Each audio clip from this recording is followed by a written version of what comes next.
사순절 두 번째 주일을 맞이했습니다. 오늘 여섯 번째 비유죠.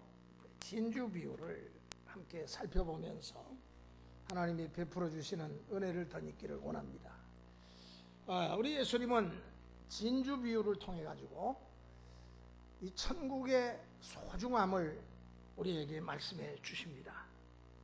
천국이 얼마나 소중한 곳인가. 이 땅에서 아무리 우리가 잘 나가고 이 땅에서 많은 것을 얻고 성취해도 천국 못 들어가면 그 사람은 절대로 성공한 인생을 사는 사람이 아니에요.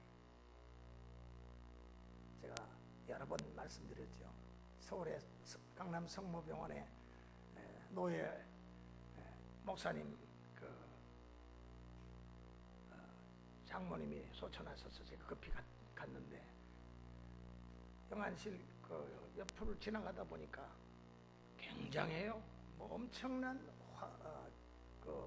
꽃다발들, 엄청난 끝이 없어요. 그래서 이렇게 사람들이 줄 서서 기다리고 있길래 이렇게 한번 봤지요. 그랬더니 아주 거창한 사람이 세상을 떴어요. 대통령한테 받은 휘장, 훈장, 또 박사학위, 학위기, 엄청난 것들을 그 앞에다 탁 진열해놨어요. 근데 아무리 눈을 씻고 봐도 예수 믿는다는 표적이 하나도 없어요. 그래서 제가 이분은 세상에서는 성공했을지 몰라도 영생의 나라에서는 이 사람은 열등생이구나. 참 안됐다.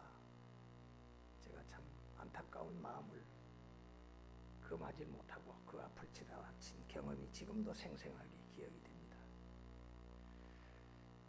여러분, 천국이 얼마나 귀중한 것인지 오늘 진주 비유는 이것을 일깨워주고 있습니다.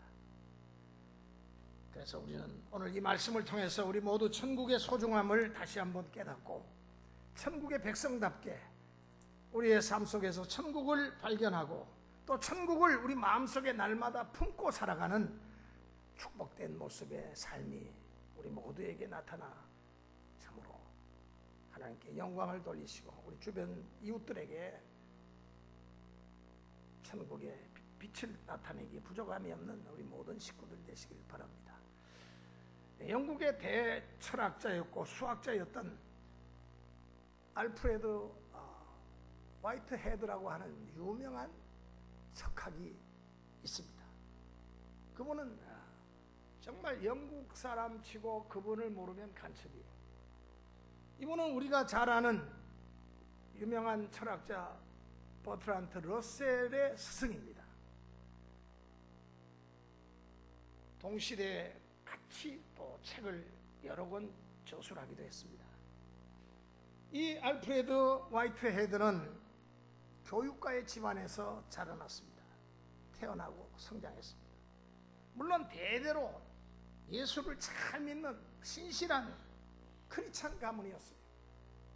그러나 이 화이트헤드는 젊어서 이 철학에 심취하다가 보니까 철학과 수학에 심취하다 보니까 이 철학을 잘못하면은요 무신론자가 되기가 참 쉽습니다. 실존주의 철학 세계 속에서 헤매다가 결국은 신앙의 회의를 갖게 되고 급기야는 조상 대대로 이어받았던 기독교 신앙을 그는 완전히 포기해버리는 그런 상태에 이르게 되었습니다. 그리고 교회와도 완전히 담을 쌓고 그렇게 인생을 살았습니다. 그러는 가운데 세월이 흘러서 그도 어느덧 인생 황혼기에 접어들었습니다. 하루는 그가 살고 있는 그 도시에 엄청난 폭설이 쏟아졌습니다. 아이고 서둘러서 집으로 돌아가야 되겠다 싶어서 집으로 돌아가고 있는데 어디서 찬송 소리가 막 들려옵니다. 지나가는 사람도 없는데 어디서 찬송 소리가 들리지? 그래서 이상하다고 한참 두리번거리다 보니까 어떤 구덩이에 할머니가 빠져가지고 눈구덩이 속에서 당황하는 그 표정을 감추려고 그러는지 몰라도 거기서 찬송을 부르면서 누군가의 구원의 손길을 기다리고 있었습니다. 그래서 그 노파에게 이 노 교수가 다가가서 자기가 갖고 있던 지팡이를 내밀어 가지고 있는 힘을 다해서 그 할머니를 그 구덩이에서 건져 주었습니다. 얼마나 힘이 들었겠어요, 두 노인이. 예? 그래도 이 화이트헤드 교수가 그래도 남자니까 그나마 그래도 힘이 있었으니까 그 할머니를 건져 줬습니다. 그 할머니는 노 교수에게 고맙다고 인사를 하면서 이렇게 물어봤습니다. 내게 이렇게 친절을 베풀어 주시는 당신은 보니까 아마도 깊은 신앙을 갖고 계신 분 같습니다. 아주 점잖게 생기신 분이 아마 이렇게 큰 은혜를 베풀어 주시는 그 모습이 분명히 당신은 신실한 신앙을 갖고 계신 분 같습니다. 어느 교회에 출석을 하고 계시죠? 라고 물었습니다. 아마 주일날 자기를 구해줬으니까 찾아뵙고 인사라도 할 요령으로 그렇게 물은 것 같아요. 이 노 교수 화이트헤드가 아주 겸연쩍은 표정을 짓더니 이렇게 대답을 합니다. 아이고, 저는 교회에 나가지 않습니다. 또 신앙도 저는 갖고 있지 않습니다. 사실이죠. 조상 대대로 예수 믿은 그 가문인데 자기 대에 와서 신앙이 끊겼다 이거지. 그러니까 그렇게 말할 수밖에. 그러니까 그 할머니가 눈을 동그랗게 뜨고 참 의외라고 하는 표정으로 이렇게 말합니다. 아니, 늙은 당신 같은 사람이 어쩌자고 아직도 예수를 안 믿는다는 거예요. 나같이 이렇게 늙은 사람은 언제 어느 때 무슨 불의의 사고를 당할지 몰라요. 뜻밖의 사고를 당했을 때 당신 어쩌려고 그러시오?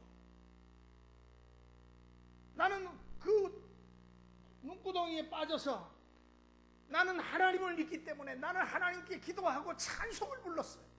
그래 하나님께서 당신을 보내주셨어요. 당신은 하나님이 보내주신 사람입니다. 그런데 하나님이 보내주신 사람이 예수를 안 믿다니요? 참 의외입니다. 그 말을 듣는 순간 노 교수는 절로 고개를 숙이지 않을 수밖에 없었어요.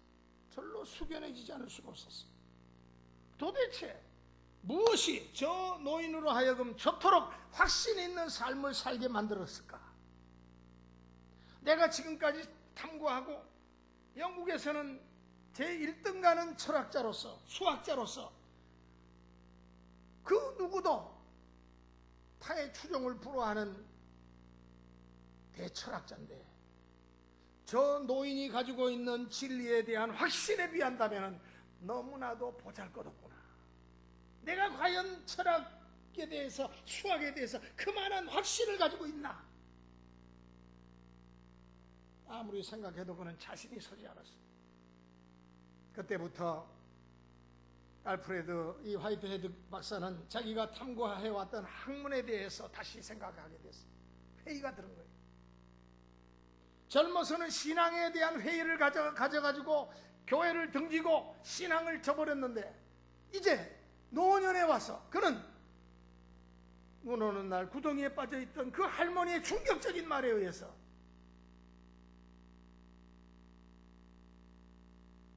기독교 신앙에 대해서 다시 한번 내가 이렇게 살아도 되나 깨달음을 갖게 되고 그래서 급기야 그는 집 근처에 있는 교회에 다시금 출석을 하게 됩니다. 그 교회 목사님이 단박에 알아보지요. 책을 읽는 목사들은 금방 사람을 금방 알아봅니다. 이 화이트헤드 같은 세계적인 대석학이 자기 교회에 출석한다는 그 사실 그 자체 그 한 가지만이라도 그 목사님은 자부심이 대단하죠. 그래서 그 목사님은 그 대석학 앞에서 창피당하지 않기 위해서 심혈을 기울여서 설교를 준비하기 시작했습니다. 그리고 주일마다 열심히 말씀을 선포했습니다. 그런데 그 설교의 내용들이 제목들이 대충 이런 것들이 철학과 신앙의 대화, 수학과 신앙의 만남,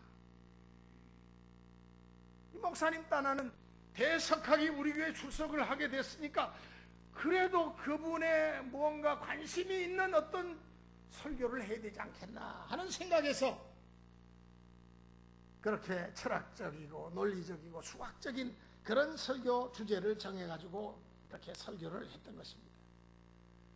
그러던 어느 날 노 교수가 목사님을 찾아왔습니다.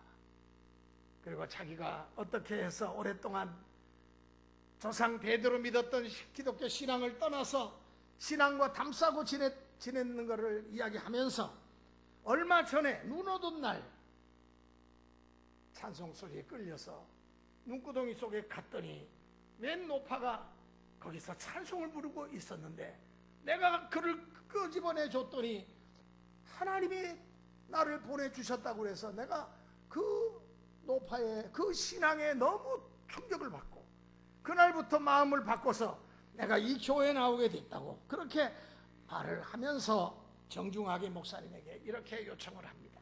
목사님, 아무래도 제가 이 교회에 나오니까 목사님께서 좀 부담을 가지시는 것 같습니다. 그래서 목사님의 설교 내용을 제가 또 근래 설교 내용을 이렇게 보니까 그런데 목사님, 죄송한 이야기지만 그 주제의 설교는 목사님보다는 제가 전문가입니다. 그러니까 그런 설교 하지 마시고 그날 눈구덩이 속에서 가졌던 그 노파가 가지고 있었던 기독교 진리에 대한 확신, 예수 그리스도에 대한 뜨거운 신앙을 저에게도 알려주시면 좋겠습니다. 정말 그렇게 해주시면 감사하겠습니다. 여러분, 이 일화가 우리에게 일깨워주는 바가 무엇일까요? 내가 아무리 많은 것을 안다 할지라도 그것은 중요하지 않습니다. 내가 마땅히 알아야 할 것을 제대로 알고 있는 것이 더 중요합니다. 내가 아무리 많은 것을 소유하고 있다 할지라도 그거 중요하지 않습니다. 내가 마땅히 소유해야 할 것을 소유하고 있는지가 이게 더 중요하다는 것입니다. 오늘 진주 비유를 통해서 우리가 이 사실을 다시 한번 깨닫게 되시기를 바랍니다. 오늘 비유의 내용은 간단해요. 2절입니다. 어느 진주 장사가 있었습니다. 그는 좋은 진주를 구하기 위해서 이곳저곳 열심히 다녔습니다. 옛날에는요, 제가 어렸을 때는 가죽 가방 든 그 어떤 양복을 입은 아주 허술한 양복을 입은 아저씨들이 댕기면서 이렇게 외쳐요. 때로는 종도 칩니다. 이렇게 외쳐요. 금리빨이나 채권이나 골동품 있으면 가지고 오시오. 삽니다. 그렇게 외치면서 다니는 사람이 있었어요. 그러니까 이 진주 장사도 여러분 진주가 조개에서 나오는 거 아닙니까? 뭐 작은 조개에서도 나오지만 대부분 큰 조개에서 나오는데 아주 큰 자연산 큰 조개에서 때로는 나오는 그 진주는 정말로 큰 진주가 나옵니다. 그러니까 그 진주를 오랜 세월 동안 그걸 집안에서 이제 우연히 그걸 채취해 가지고 갖고 있는 사람들이 더러 있었거든요. 그러니까 그 진주를 사기 위해서 이 진주 장사들이 돌아다니는 거예요. 이것저것 열심히 찾아다닙니다. 그러다가 정말로 극히 값진 진주 하나를 만나게 되었어요. 그런 이 값진 진주를 사기 위해서 자기의 모든 소유를 팔았습니다. 우리 지난 시간에 감추인 보호합 비유와 좀 비슷한 면이 있죠. 소장농이 남의 농사를 대신 지어주다가 보물을 발견했어요. 그걸 얼른 주인한테 갖다 줄 수는 없어요. 그건 주인 것도 아니니까 얼른 덮었습니다. 그리고 자기의 모든 소유를 팔아서 그 밭을 샀습니다. 여러분, 여기 진주도 마찬가지입니다. 그 값진 진주를 사기 위해서 자기 모든 소유를 팔았습니다. 이미 가지고 있던 다른 작은 진주들도 다 팔았어요. 그리고 나서 그는 자기가 원하는 값진 진주 하나를 소유하게 되었습니다. 너무너무 기뻤어요. 오늘의 이 말씀을 통해서 이 천국이 얼마나 소중한지 오늘 그 사실을 우리가 함께 깨닫고 우리도 삶 속에서 매일 매순간 우리 천국을 발견하면서 천국을 마음에 품고 살아갈 수 있는 복된 모습들이 되어지시기를 바랍니다. 자, 오늘 편의상 세 대지로 간단하게 나누어서 생각하겠습니다. 첫 번째로, 사람들은 나름대로 좋은 진주를 구하면서 살아가고 있습니다.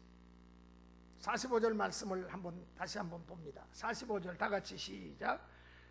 또 천국은 마치 좋은 진주를 구하는 장사와 같으니. 여러분, 이번에 우리 헌재가 대통령 탄핵을 결정했습니다. 그런데 우리는요, 절대로 하나님의 계획은, 하나님의 생각과 하나님의 계획은 우리 인간의 생각과 계획과는 달라요.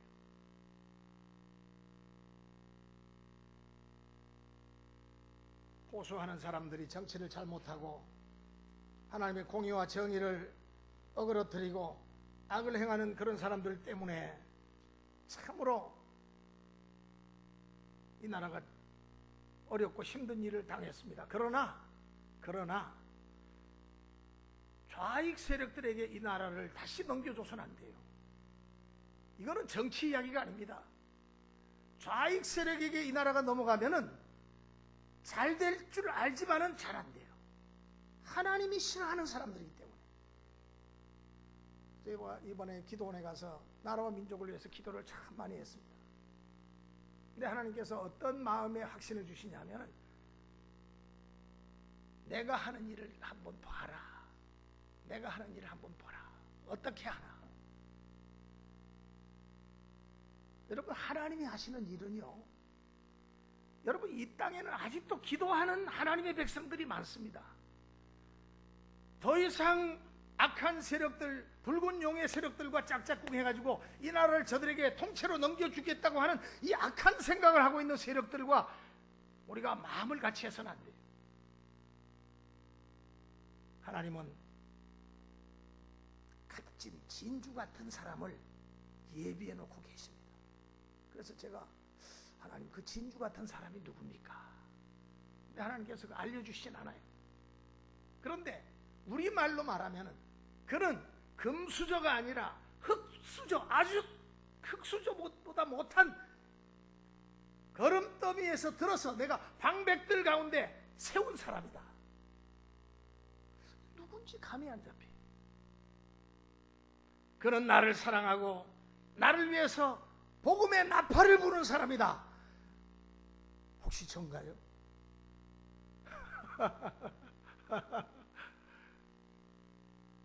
여러분, 하나님께서 그런 사람을 숨겨두셨다고 제가 국가와 민족을 위해서 계속 기도하는데 제 마음에 그런 확신을 주세요. 이 나라, 이 민족을 위해서 욕심 갖지 않고 자신을 초계와 같이 하나님의 영광을 위해서 복음의 나팔을 불면서 이 나라를 위해서 가장 귀한 길로 이끌어갈 수 있는 신실한 종을 내가 예비해 두었다. 하나님께서 귀한 진주 같은 당신의 종을 예비해 주신 줄로 믿습니다. 이 나라를 아름다운 길로 이끌어갈 좋은 일꾼을 하나님께서 숨겨주신 줄로 믿습니다. 진주 장사가 좋은 진주를 구하기 위해서 이곳저곳 찾아다니는 것처럼 사람들도 나름대로 오늘 우리들은 좋은 진주를 구하면서 인생을 살아가고 있습니다.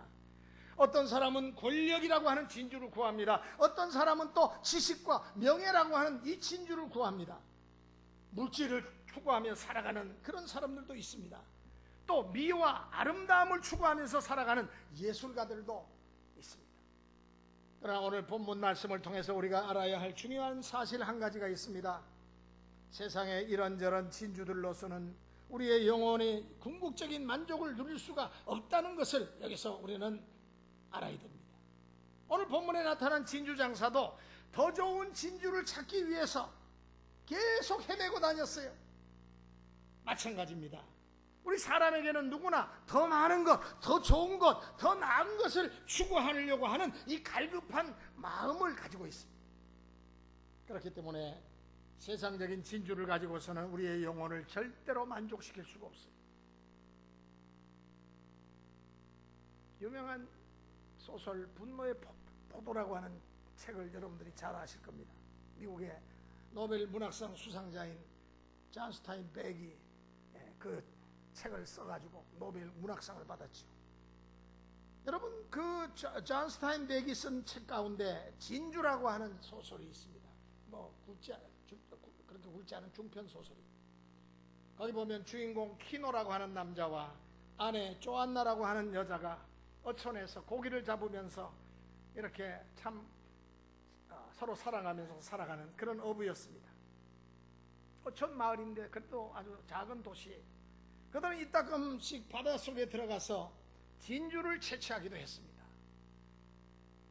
진주는 요즘에 와서야 대규모로 저 베트남 같은 데는 바닷가가 낮은 바닷가가 많으니까 거기 가서 양식을, 진주 양식을 아주 대단위로 하지요.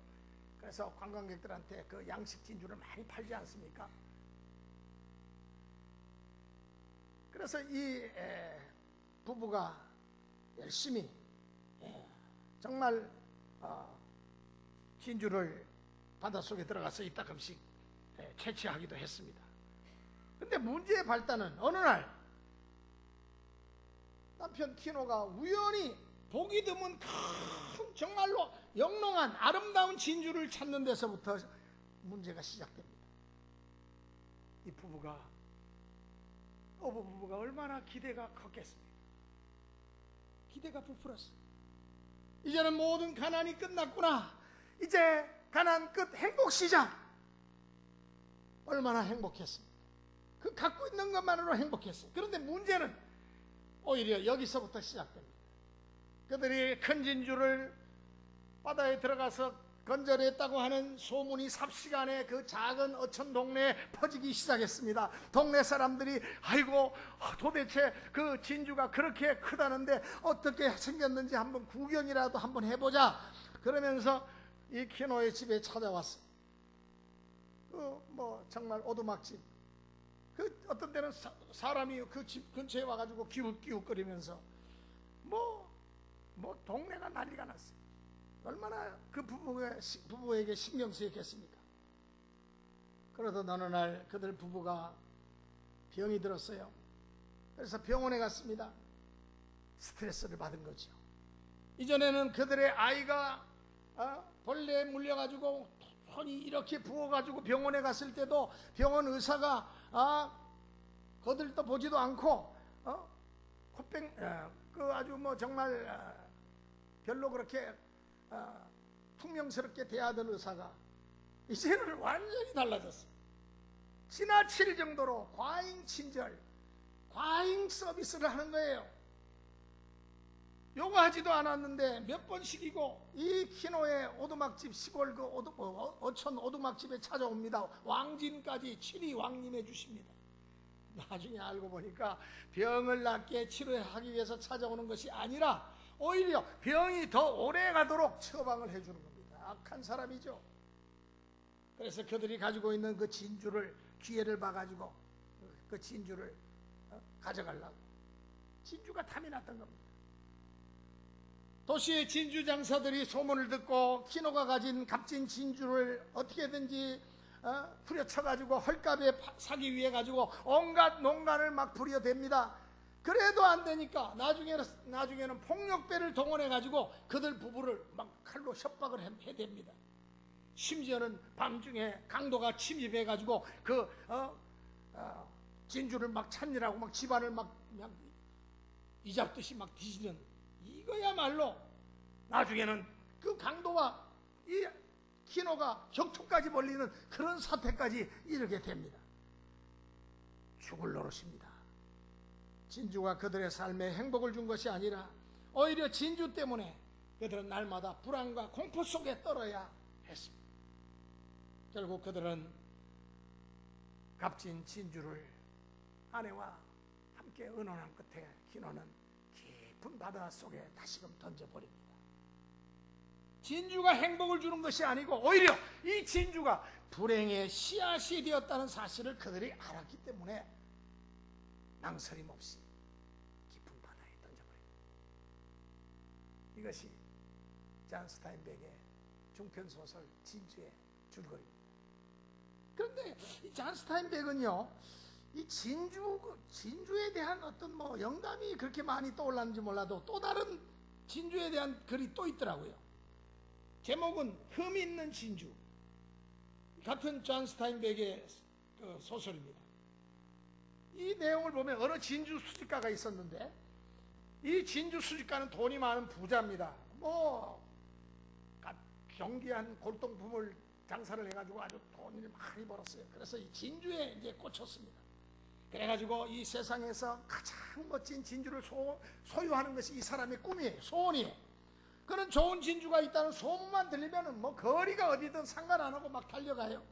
그래가지고 돈을 많이 주고라도 그 진주를 자기 것으로 삼는, 그러니까 이 어떤 수집하는 사람, 이 수집광들에게 있어서는 그 뭔가 이 광적인 게 있어요. 그러니까 계속 모으는 거예요. 계속 모아요. 그러니까 이 사람도 진주에 대한 집착증이 남달랐어요. 아무리 비싼 값을 요구해도 그는 서슴없이 돈을 내놓았습니다. 그러던 어느 날 그는 정말로 좋은 진주를 발견하게 되었습니다. 그래서 그 진주를 보니까 진주가요, 그냥 단순한 심플한 진주가 아니고 정말 영롱해요. 그래가지고 엄청난 비싼 값을 지불하고 그 진주를 샀습니다. 이 수집광들에게 있어서의 그 어떤 목표물을 소유했을 때 그 감격, 감동, 그런 겪어보지 않은 사람은 몰라요. 너무너무 감격했어요. 행복했어요. 그 즐거운 날마다 그 진주를 끄집어내면서 감상을 합니다. 계속 닦습니다. 계속 돌려보고 앞을 보고. 이 진주가 꽤 큰 진주예요. 그러니까 그렇게 큰 돈을 주고 샀죠. 아름다운 모습을 그렇게 감상하는 취미를 가지고 있어요. 그런데 하루는 어느 날 뜻밖에도 자기가 그렇게 황홀하게 바라보고 있었던 그 진주가 눈에 어느 날 딱 띄었는데 보니까 보일락말락한 안울 끝같이 아주 작은 흠이 있다는 것을 발견했어요. 아주 보일락말락. 정말 그 흠집을 발견하는 순간 그 엄청난 돈을 지불하고 산 이 사람의 마음은, 진주 수집가의 마음은 갑자기 열이 복받치기 시작했어요. 미칠 것만 같았어요. 그는 고민하던 중에 그 진주의 흠을 없애기 위해서, 여러분 진주는 이렇게 보면 껍질이 있습니다. 그래서 그 진주 껍질을 기술자니까 이 사람도 한꺼풀 벗겨내기로 작정했어요. 조심조심 진주의 껍질을 벗겨냈습니다. 그 보일락말락한 흠이 훨씬 작아졌어요. 근데 다시금 이렇게 돌려서 다시 이렇게 보니까 아직도 그 흠이 그래도 조금 남아있는 게 크게 마음에 걸렸어요. 그래서 그 흠이 없어질 때까지 미친 듯이 계속해서 진주의 껍질을 벗기고 또 벗기고 또 벗기고 또 벗겼습니다. 드디어 진주의 흠이 완전히 없어졌습니다. 그러나 진주도 함께 없어지고 말았습니다. 이것이 잔 스타인백의 흠 있는 진주라고 하는 책의 내용입니다. 사랑하는 성도 여러분, 우리가 이 세상에 이런저런 진주들을 가지고서는 절대로 행복해질 수 없습니다. 절대로 만족해질 수가 없습니다. 왜 그렇습니까? 그 나름대로 다 흠이 있기 때문에 그래요.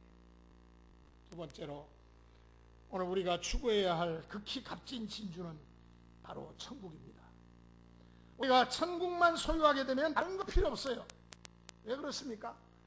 우리가 원하는 모든 것이 천국에 다 들어있기 때문에 그렇습니다. 반대로 우리를 괴롭히는 것들은 천국에는 하나도 존재하지 않습니다. 따라서 우리가 이 세상에서 아무리 크게 성공하고 아무리 많은 것을 소유했다 할지라도 천국을 소유하지 못하면 그 사람은 절대로 행복한 사람이 아닙니다. 행복하지 못한 사람이라는 이야기죠. 예수님의 산상수훈, 얼마나 유명한 말씀, 그 팔복이 얼마나 유명한 말씀입니까? 산상수훈에 팔복장이 나오지. 첫 번째 복이 뭐죠? 심령이 가난한 자는 복이 있나니 천국이 저희 것이요. 여러분, 천국을 소유하는 것으로서 복 있는 삶이 시작된다는 이야기입니다. 마지막 8번째 복이 뭡니까? 의를 위하여 핍박을 받는 자는 복이 있나니 천국이 저희 것이며. 그러니까 팔복은 천국을 소유하는 것으로 시작해서 이 팔복은 천국을 소유하는 것으로 끝을 맺습니다. 우리가 아무리 이 세상에서 많은 것을 소유한다 할지라도 천국을 소유하지 못하면 절대로 그 사람은 행복한 사람이 아닙니다. 영원한 고통인 지옥이 그 사람을 위해서 기다리고 있는, 그 사람이 행복한 사람이라고 할 수 있겠습니다. 참으로 불행한 사람일 것입니다. 그러나 하나님은 우리에게 은혜를 베풀어 주셨습니다. 하나님은 우리를 천국의 백성으로 삼아 주셨습니다. 영원한 천국을 소망 가운데 바라보면서 살게 해 주셨습니다.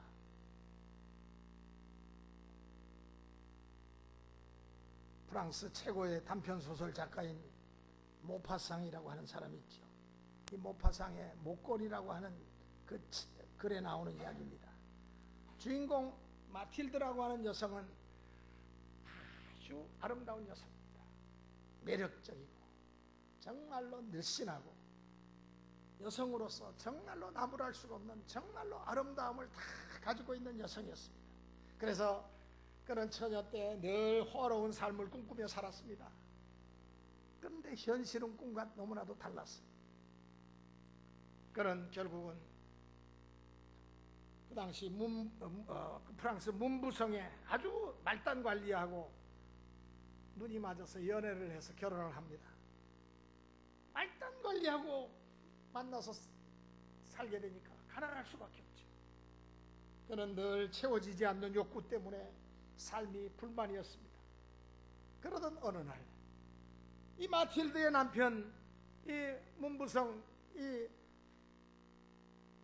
하급 관리인 남편이 아내한테 와서 여보, 장관님이 파티를 이번에 파티에 우리 부부도 초대해 주셔서 얼마나 큰 영광인지 몰라. 초대장을 봐. 장관님이 직접 우리 부부를 초대해 주신 거야. 말단 공무원들이 고생한다고 이렇게 우리 부부를 초대해 주셔서 감격에 넘쳐서 그렇게 아내 마틸드에게 말했습니다. 그러나 아내는 전혀 기쁘지가 않습니다. 왜 그렇습니까? 그 멋진 사람들이 참석하는 그 파티에 입고 갈 옷이 없었어요. 여성들은 다 똑같은 것 같아요. 어쩔 수 없이 남편은 아내가 입고 갈 옷이 없다고 하니까 할 수 없이 아껴두었던 비상금을 아주 다 깨끗이 다 털어가지고 아내를 위해서 새 옷을, 파티에 입고 갈 수 있는 새 옷을 마련해 주었습니다. 그럼에도 불구하고 아내 마틸드가 또 입이 쭉 나왔어요. 그래도 만족하지 않아요. 왜? 여보, 옷만 있으면 뭐해? 여기 목이 휑한데. 그건 무슨 말이에요? 목이 휑하다는 것은 이쁜 목걸이 하나도 없는데 내가 어떻게 이 옷만 입고 가냐 이거죠. 파티에 가는데, 그것도 기라성 같은 VIP들이 참석하는 파티에 가는데, 그러면 목걸이 하나 그러면 하나, 그것도 VA 되겠네. 알았어, 내가 알아서 할게. 시시한 거 남편이 사다 주는 시시한 목걸이를 하고 가면은 남편 또 위신이 깎일까봐, 이 마틸드가 자존심이 상하는 일이니까, 그래서 자기의 부자 친구를 찾아갔어요. 얘야, 남편이 이번에 장관이 장관이 이렇게 파티에 초청을 했는데, 내 옷은 내가 준비가 됐는데 이 목걸이가 마땅치가 않아. 그러니까 너 좋은 목걸이 하나 있으면 좀 빌려줘. 내가 하루만 내가 쓰고 갖다 줄게. 그러니까 그 친구가 알았어. 내가 아주 좋은 목걸이 있어. 그거 너 가져가서 오늘 잘 쓰고 가져와. 그래서 값비싼 목걸이 하나를 빌렸습니다. 그러니까 얼마나 기뻐요. 그런 파티에서 정말로 황홀한 순간을 보냈습니다. 그날 저녁에 이 마틸드는 단연 최고의 인기를 누렸어요. 자네 부인 대단하네. 어떻게 저렇게 아름다운 미인을 자네는 아내로 두었나. 다 상사들이 양 칭찬이 입에 침이 바르도록 막 해주니까 이 남편이 아주 어깨가 으쓱해졌어요. 그러나 황홀했던 순간도 잠깐뿐이었습니다. 그러나 아쉬웠지만 이제 새벽녘이 되어 남편과 더불어서 초라한 자기 집으로 돌아왔습니다. 새벽녘이 되어가지고 이제 집에 돌아와서 이제 마지막으로 자기의 그 화려한 모습을 다시 한번 거울에서 한번 보려고 이렇게 몸을 돌리면서 봤는데 목걸이가 없는 거예요. 분명히 목걸이가 조금 전까지 있었는데, 아니 목걸이가 어디갔지? 외투를 또 혹시 외투 그 위에 입니라고 외투 안에 집어넣었나? 내가 뺀 적이 없는데 여보 당신이 내 목걸이 뒤에서 빼줬어요. 아니 그런 목걸이가 도대체 어디 갔어요? 소스라치던 아내가 놀라가지고 막 비명소리를 지릅니다. 분명히 자기 목에 걸려져 있었는데 그 목걸이가 깜짝같이 사라져버린 거예요. 두 부부는 미친 듯이 밤새도록 다시금 왔던 길을 되돌아가면서 혹시 어디 떨어뜨렸나 이것저것을 다 찾고 또 찾고 또 찾았어요. 그러나 결국 목걸이를 찾지 못했어요. 어쩔 수 없이 그들은 보석상에 가서 똑같은 목걸이를 사서 주인에게 돌려주어야겠다고 생각했습니다. 돈이 없어요. 두 부부는. 그러니까 어떻게 해요? 돈이 될 만한 집안에 있는 모든 것을 다 처분했어요. 그래도 모자라는 것은 여기저기 닥치는 대로 돈을 좀 빌렸어요. 그렇게 해서 똑같은 목걸이를 사서 부자에게 돌려줬습니다. 아무 일도 없었던 듯이 며칠 뒤에 돌려준다고 그랬으니까 돌려줬습니다. 그러나 그것 때문에 마틸드 부부는 10년 동안이나 뼈 빠지게 고생을 할 수밖에 없었습니다. 그러니까 이 10년 동안 알바를 서너 개씩 뛰면서 일을 하다 보니까 이 마틸드 부부가 완전히 정말로 번아웃 돼버렸어요. 마틸드의 곱던 얼굴도 상해버리고 말았습니다. 머리카락도 완전히 반백이 돼버리고 말았어요. 그렇게 10년 동안 고생해서 모든 빚을 다 갚았습니다. 그러던 어느 날 마틸드는 우연히 길을 걸어가다가 자기에게 목걸이를 옛날에 빌려줬던 그 옛날 부자 친구를 우연히 만난 거예요. 그때 그 친구가 깜짝 놀라면서 마틸드, 너 어떻게 된 거야? 너 그동안 무슨 일이 있었니? 그 곱던 내 모습이 이렇게 할머니가 돼버리고 말았어. 도대체 무슨 일이 있었어? 친구가 도대체 영문을 모르니까 물어본 겁니다. 마틸드로부터 자초지정을 들은 그 친구는 깜짝 놀라는 듯이 이렇게 말했습니다. 어떡하니? 정말 안 됐다. 그것은 가짜 목걸이였는데. 그러니까 진짜가 아닌 값어치 없는 가짜 목걸이를 위해서 그들 부부는 10년 동안이나 그렇게 생고생을 했던 것입니다. 물론 작가가 그 뒤에 어떻게 됐는지는 이야기 안 합니다. 만약에 그 부자 친구가 정말 좋은 친구였다면 아마도 그 고생한 것을 기억해서 아마 보상을 해줬을 것이라고 그런 독자에게 맡기고 있죠. 여러분, 이 세상 사람들은 값어치 없는 가짜 때문에 죽으라고 값진 인생을 낭비하면서 살아가는 모습을 보이고 있습니다.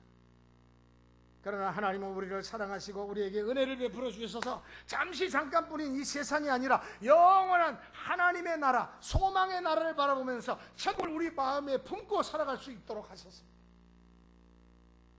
유명한 토마스 아퀴나스의 말이 있습니다. 하나님 앞에 그가 간절히 기도합니다. 하나님, 제 기도에 응답해 주세요. 그때 응답이 왔습니다. 그래, 내가 내게 뭐를 해줄꼬? 너는 내게 말해라. 네가 원하는 것을 내게 말해라. 그때 이 토마스 아퀴나스의 하나님께 뭐라고 그가 말했냐면, 저는 다른 거 원하는 거 없습니다. 주님만을 원합니다. I want nothing but Christ. I want nothing but Christ. 오직 주님만을 원합니다. 우리의 삶도 늘 예수 그리스도로 충만하게 되시기를 바랍니다. 세 번째로, 우리가 천국을 소유하기 위해서 얼마의 값을 지불해야 하는가를 여기서 살펴볼 수 있습니다. 46절 말씀입니다. 극히 값진 진주 하나를 만나매 가서 자기의 소유를 다 팔아 진주를 샀느니라. 자, 오늘 본문에 나타난 진주장사가 자기가 원하는 진주 하나를 사기 위해서 자기의 모든 소유를 다 팔았다. 감추인 보화를 발견한 소장농이 자기의 모든 소유를 다 팔아가지고 돈을 만들어서 그 밭을 산 것과 같습니다. 오늘 현대인의 관점에서 보면은 좀 위험한 투자지요. 위험한 발상 아닌가요? 오늘 요즘 현대인들이 어떻게 투자를 합니까? 사업하시는 분들이나 장사하시는 분들 어떻게 투자합니까? 올인 안 합니다. 야가가지고 절대 올인 안 해요. 어떻게 합니까? 일부는 부동산에다 투자하고, 일부는 금리가 높은 뭐 펀드나 뭐 장기 저축 같은 데다가 투자하고, 또 일부는 주식에다 투자하고, 이렇게 분산 투자를 합니다.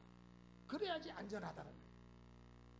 그러나 오늘 본문에 나타난 진주장사는 그렇게 하지 않았습니다. 아직 온전히 올인합니다. 자기의 모든 소유를 다 팔았다 그랬어요. 그리고 값진 진주 하나를, 그 소유를 팔아서 그것을 구입했어요. 왜? 그는 값진 진주의 가치를 알았기 때문에. 여러분, 값진 진주의 가치를 아는 사람은 올인합니다. 대시합니다. 천국이 그만큼 귀중하다는 것입니다. 여러분, 왜 그렇습니까? 천국에는 우리가 원하는 모든 것이 다 들어있기 때문에 그렇습니다. 그런 그 천국만 있으면은 다른 것은 가질 필요가 없어요. 믿으시면 아멘 합시다. 자, 그러면은 천국을 소유하기 위해서 우리는 얼마의 값을 지불해야 됩니까? 여러분, 천국은 부자만 가는 곳입니까? 아닙니다. 그러면 가난한 사람도 갈 수 있을까? 얼마든지요. 물론입니다. 배운 사람만 가는 곳이 아닙니다. 못 배운 사람도 가는 곳이 천국입니다. 심지어 십자가상의 강도와 같이 일평생 동안 죄만 지었던 사람도 얼마든지 천국을 소유할 수가 있습니다. 그러나 천국을 소유하기 위해서 오늘 우리가 지불해야 될 값이 있습니다. 그 값이 얼마입니까? 자기의 소유를 다 팔아야 되는 것입니다. All that I have. 내가 가진 모든 것을 지불할 각오가 있는 사람만이 천국을 살 수가 있는 것입니다. 많은 것을 가지고 있든지 적은 것을 가지고 있든지 상관이 없습니다. 예수님의 제자들은 배와 그물을 버려두고 예수님을 따랐습니다. 자기의 소를 다 팔아서 천국을 산 겁니다. 사도 바울도 마찬가지예요. 또 예수 그리스도를 얻기 위해서 자기의 모든 것을 부토와 같이 여기고 다 버렸다 그랬어요. 자기의 소유를 다 팔아서 천국을 산 겁니다. 조지 베버리 쉐아라고 하는 유명한 미국의 복음성가 가수가 있습니다.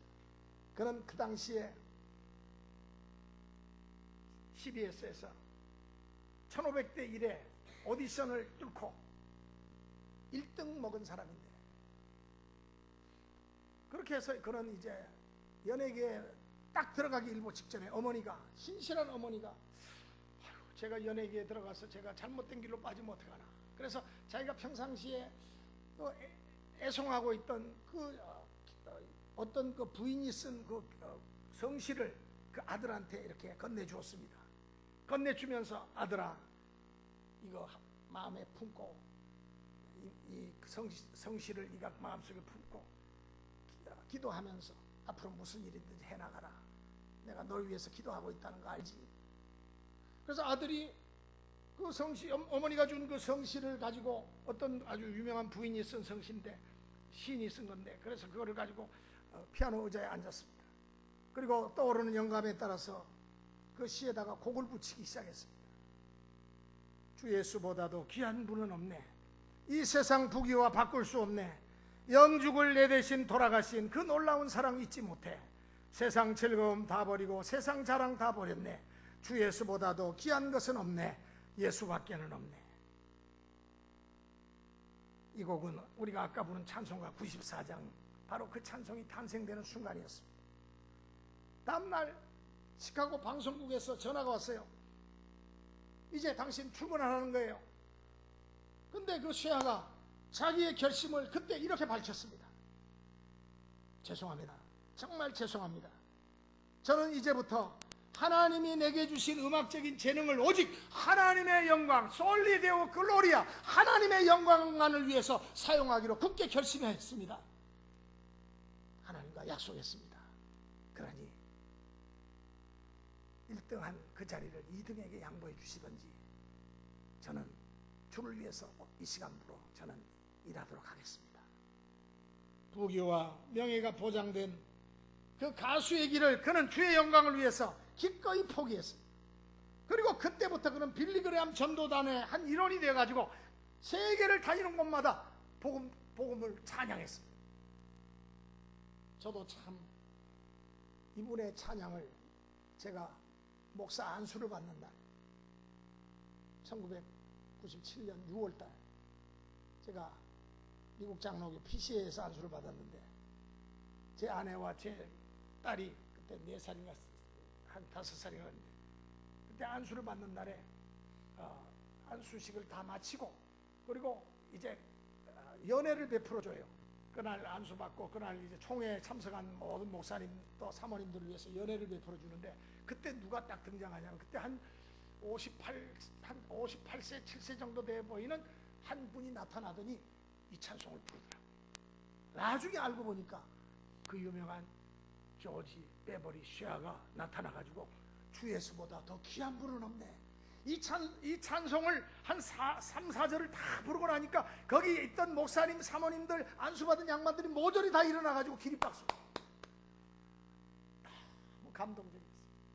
그래서 저는 이 베버리 쉐아의 이 찬송을 저는 평생도록 기억하고 있습니다. 주 예수보다도 귀한 분은 없네. 이 세상 부귀와 바꿀 수 없네. 영죽을 내리신 돌아가신 그 놀라운 사랑 잊지 못해. 세상 즐거움 다 버리고 세상 자랑 다 버렸네.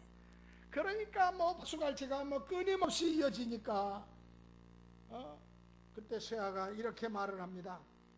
여러분 뜨거운 박수갈채 보내주셔서 감사합니다.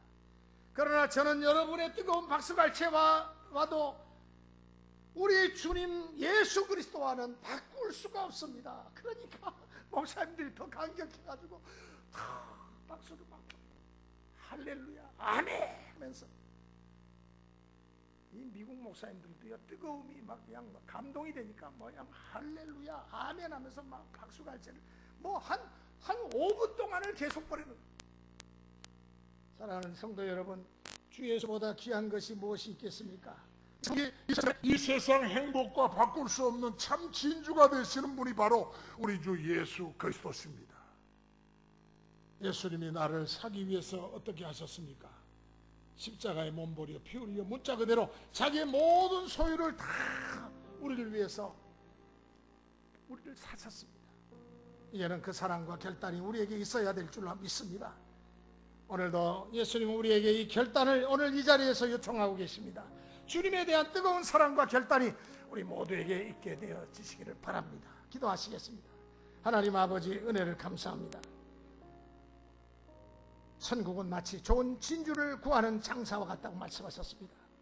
극히 값진 진주 하나를 만나서 자기의 소유를 다 팔아 그 진주를 샀다고 그랬습니다. 주님에 대한 뜨거운 사랑과 결단이 오늘 우리들에게 있어지게 하옵소서. 그래서 날마다 우리의 삶 속에서 천국을 소유하며 천국의 기쁨을 누리면서 살아가는 축복된 삶이 되게 하여 주시옵소서. 예수 그리스도의 이름으로 비옵나이다. 아멘.